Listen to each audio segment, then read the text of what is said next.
defeated Sis's shadow.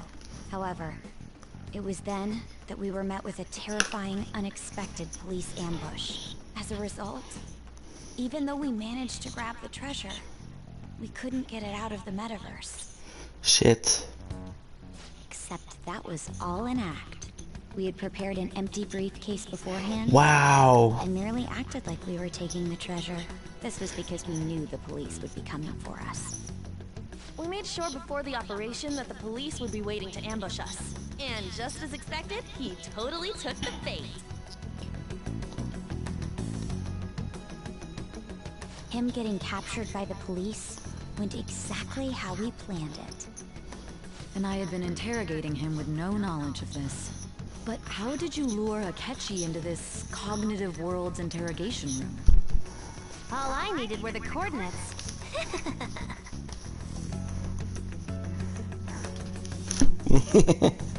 It seemed like she uses that to remotely access that metaverse. Asking her about how it now would drag to cover too long. She'll talk to her later. Akechi disposed of the fake in the palace and left thinking he had been victorious. It must have been truly hilarious for our leader who sat idly in the real world's interrogation room. Surely he was acting quite cocky by himself in that quiet chamber. I love that. So that's why you gave me your phone. I only took it because of what you told me. It's a shame I didn't have the opportunity to see that for myself. I could see that was no time. Just that it didn't die. All I could do was try to handle all the messages that started coming to me on his phone. Huh. So in other words, I've been to the metaverse. Albeit for a brief moment. Kind In our of. experience, there is little danger when someone enters their own palace for so short a time. That's the other reason we had him give it to you. We needed you to listen to Alibaba, deceive the guard, and ultimately aid in his escape. By having you head back to the interrogation room, we could return you to the real world as well. I mean, I had to think of some way to keep you from running into Akechi mid-assassination. Huh. Astounding. I hadn't the slightest idea that such a grand operation was taking place within me. I'm so glad he was able to persuade you during the interrogation. Even though we knew Akechi's plan, we were pretty worried about that part. True. Why is that? Without Sis on our side, Futaba's plan and subsequent breakout would have never been possible. That persuasion was easily our greatest gamble. We couldn't consult Sis beforehand. It was absolutely the make or break moment of the entire plan. Still, I'm surprised you could convince me in such a short time. Were you confident you could do it? I tried. Don't remember drugs. Understandable. Either way, I can't believe you went for such a risky idea. If we could just tell you the true culprit's plan, I knew you'd realize the bigger picture.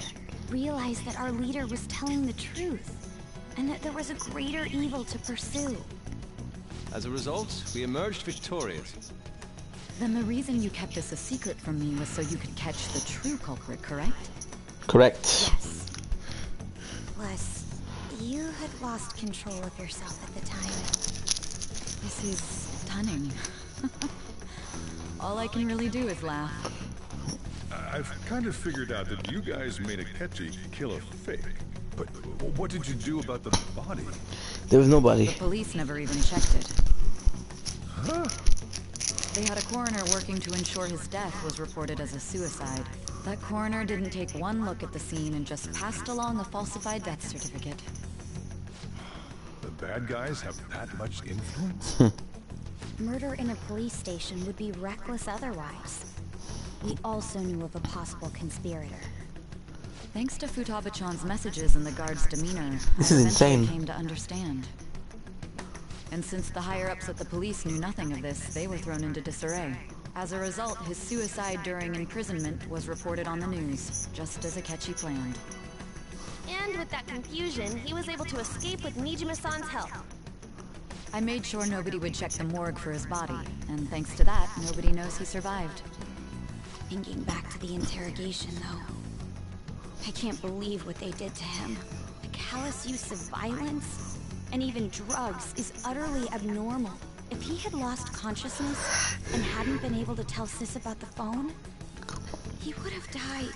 I'm truly glad you made it back safe. Oh, and with the breeze. I almost became one of your assailants as well.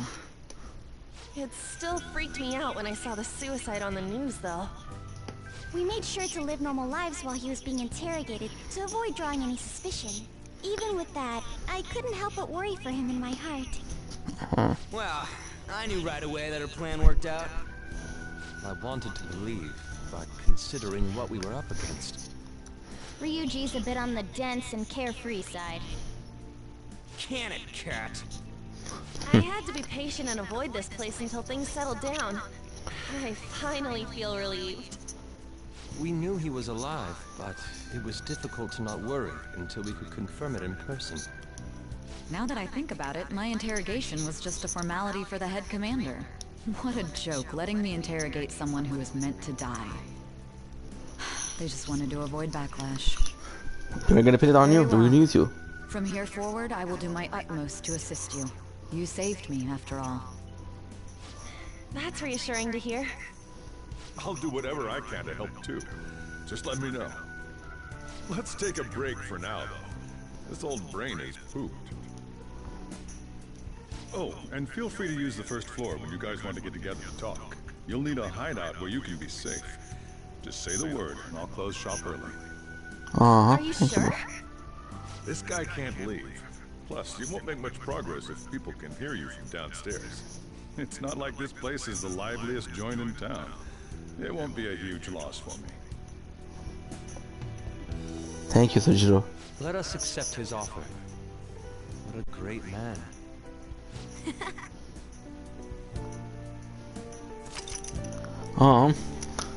This point.